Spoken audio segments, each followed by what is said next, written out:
teman-teman semua, saya Angela Putri Dwi Amanda, mahasiswa program studi Ilmu Administrasi Negara, Fakultas Ilmu Sosial dan Ilmu Politik Universitas Muhammadiyah Makassar. Hari ini saya ingin membahas sebuah hal yang sangat krusial dalam dunia bisnis, tapi seringkali baru disadari setelah masalah terjadi, yaitu manajemen resiko pemasaran. Saat kita berbicara soal pemasaran, pikiran kita sering langsung tertuju pada hal-hal yang menarik, kampanye kreatif, branding, media sosial, dan bagaimana menjangkau konsumen. Tapi di balik semua itu, ada satu aspek penting yang kadang dilupakan, risiko. Tanpa manajemen risiko yang tepat, strategi pemasaran paling brilian pun bisa berubah menjadi bencana. Apa itu risiko pemasaran?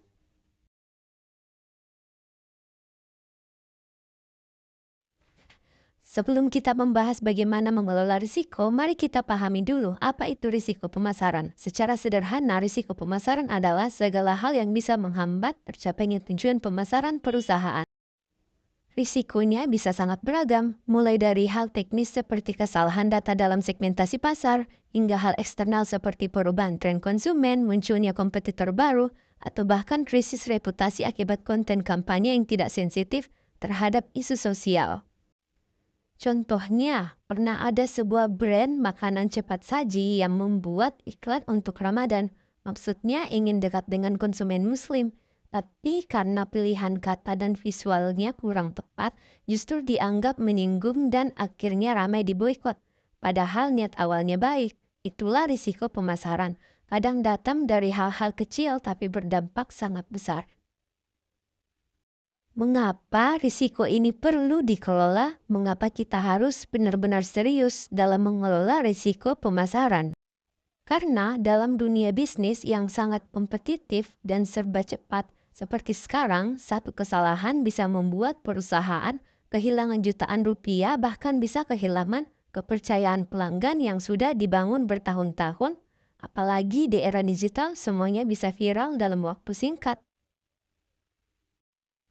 Kesalahan dalam satu caption atau endorsement yang keliru bisa memicu reaksi negatif luar biasa. Reputasi brand bisa rusak hanya dalam satu malam. Manajemen risiko bukan hanya soal menghindari masalah, tapi tentang siap menghadapi kemungkinan terburuk.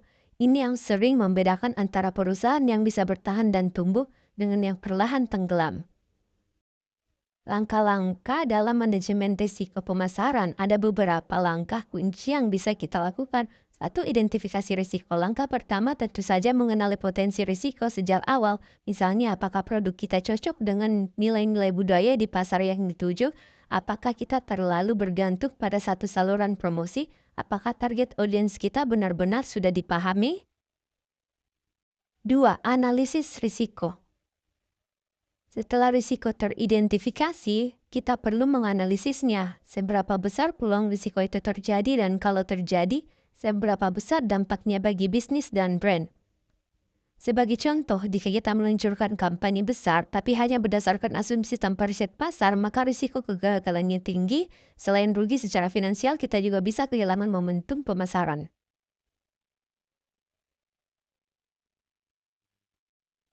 Tiga, pengembangan strategi mitigasi. Di sini kita membuat rencana cadangan atau pencegahan. Misalnya, jika satu kampanye gagal, apakah kita punya alternatif? Kalau ada feedback negatif, apakah kita punya tim media sosial yang siaga memberi respon cepat dan bijak? 4. Pemantauan dan evaluasi berkelanjutan. Risiko pemasaran itu tidak statis. Lingkungan bisnis berubah, dan konsumen berubah, dan teknologi pun terus berkembang. Karena itu, kita perlu selalu melakukan pemantauan dan evaluasi. Jangan sampai kita merasa aman hanya karena kampanye kita sukses minggu lalu. Bisa jadi minggu depan sudah tidak relevan lagi. Pemasaran selalu melibatkan risiko, tapi bukan berarti kita harus takut mengambil langkah. Justru dengan manajemen risiko yang baik, kita bisa lebih percaya diri menghadapi ketidakpastian. Kita bisa lebih siap, lebih fleksibel, dan lebih bijak dalam mengambil keputusan. Dalam dunia pemasaran, Keberanian tanpa perhitungan adalah perjudian. Tapi keberanian dengan strategi dan manajemen risiko yang matang, itulah yang membedakan antara keberhasilan dan kegagalan. Terima kasih atas perhatian teman-teman semua. Semoga pemahaman ini bisa membuka perspektif baru tentang pentingnya memandang risiko bukan sebagai ancaman, tapi sebagai sesuatu yang kita kelola dengan cerdas.